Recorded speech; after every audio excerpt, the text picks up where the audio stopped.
constitutional function of the CJ to assign benches under Article 165(4), being administrative function, can be performed by the Deputy Chief Justice when the Chief Justice is for good reason unable to perform. End of quote. The petitioners in these matters also cited the decision in Okoiti versus GSC and another, which is Constitutional Petition number A408 of 2020, as addressing the position that the assignment of judges is a constitutional mandate and the sole preserve of the Honorable Chief Justice. The decision was delivered by yours truly, who is part of this expanded bench. We have carefully considered the said decision.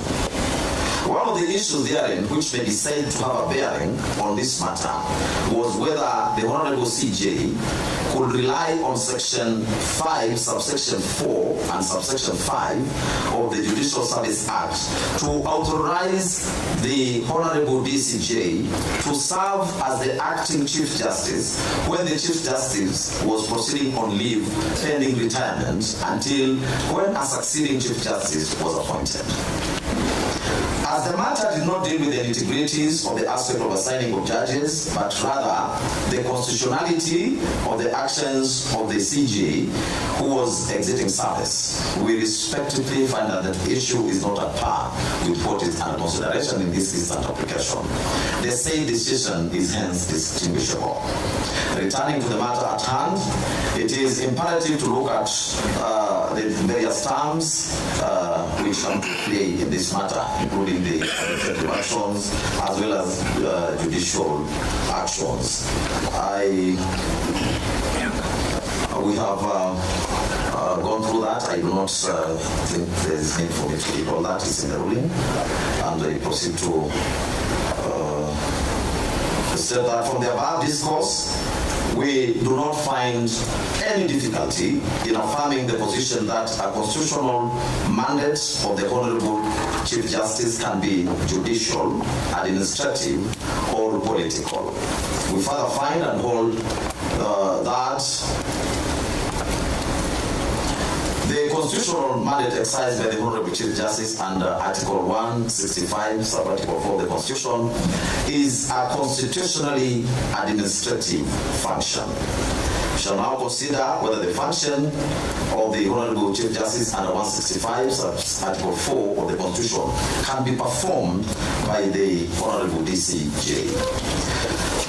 Article 161 of the Constitution establishes the office of the Chief Justice as the head of judiciary, and that of the Deputy Chief Justice as the Deputy Head of the Judiciary.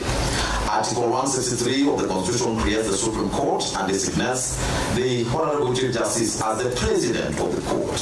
The Deputy Chief Justice is to deputize the Chief Justice and is also the Vice President of the Court. Article 171 of the Constitution establishes the Judicial Service Commission, or the JSC, as one of the Chapter 15 commissions. The Honorable Chief Justice in JSC is the chairperson, and in this scenario, and unlike the constitutional architecture in Articles 161 and 163, the Honorable DCJ is not the Vice Chairperson of JSC. Running along DCJ as provided for in Section 5 of the Judicial Service Act.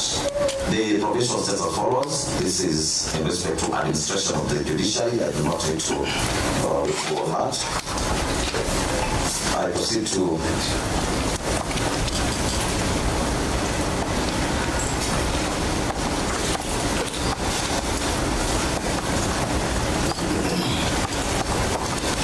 say that the decision in Lena Conchela also dealt with the definitions and various types of deputies, and ultimately rendered itself in the following manner. I think this one I should quote. Paragraph 77, it says, it has been canvassed before us that where the Constitution intends the Deputy Chief Justice to act on behalf of the Chief Justice, it has expressly stated so. Specific examples cited were Articles 141.1, 144.4, 148.4. These provisions fall under Chapter 9 of the Constitution that deals with the executive. This chapter does not have a general provision as regards the deputization of the Chief Justice by the Deputy Chief Justice as is provided for in Article 161 2b in Chapter 10 of the Constitution on the Judiciary.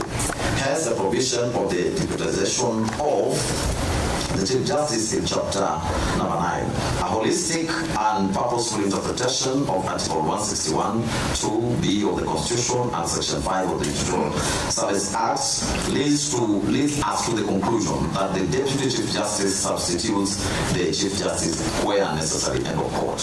In the end, the learned judges found and held that the constitutional function of the Honorable Chief Justice to assign the benches under Article 165 for the Constitution, being an administrative function, can be performed by the DCJ when the DCJ is for good reason unable to perform this function. On our part, we have carefully addressed our minds to the issue. We find that there was a deliberate scheme by the drafters of the Constitution for the Honorable DCJ to deputize the Honorable CJ as Deputy Head of the Judiciary and as the Vice President of the Supreme Court, but not in the JSC.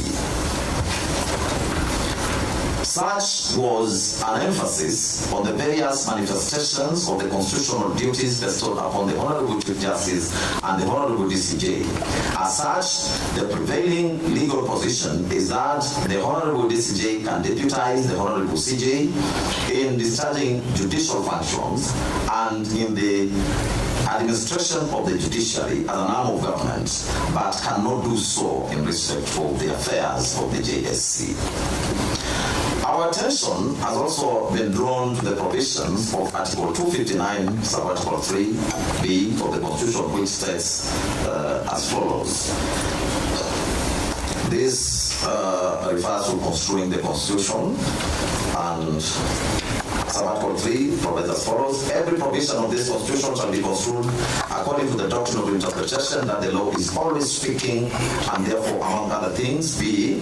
any reference in this Constitution to a state or other public office or officer or a person holding such an office includes a reference to the person acting in or otherwise performing the functions of the office at any particular time.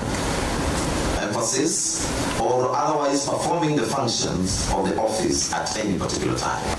The above provision creates three tiers in which constitutional functions can be exercised. That is, by the substantive office holder, or by a person in an acting capacity, or by a person otherwise performing the functions of the office at any particular time. In our understanding, and against the background of the doctrine as stated, the drafters of our Constitution were deliberate about ensuring that the administration of duties and the application of the constitutional provision for the Constitution is a constitutionally for offices and function form, even in transitional or Honorable Justice under 165, such an interpretation avoids technicalities and vacuums that would disrupt the functioning of state officers of public institutions, thereby promoting administrative efficiency and upholding the principles of constitutional governance. The provision reflects the broader principles of the rule of law and good governance, which require that state and public officers continue to function effectively even during periods of transition or when the substantive office holder is unavailable. It in turn promotes legal certainty and administrative efficiency by ensuring that all constitutional responsibilities are carried out without disruption. For this reason, the functions of Article 165, Subarticle 4, in our view, and in as far as the same relate to the office of the Chief Justice, also includes the Deputy Chief Justice acting in the capacity of the office of the Chief Justice or discharging his functions in an interim acting or auxiliary role. At this point in time, we also wish to point out that the Honorable Chief Justice empaneled this very bench on the 14th day of October 2024 to deal with 6 constitutional petitions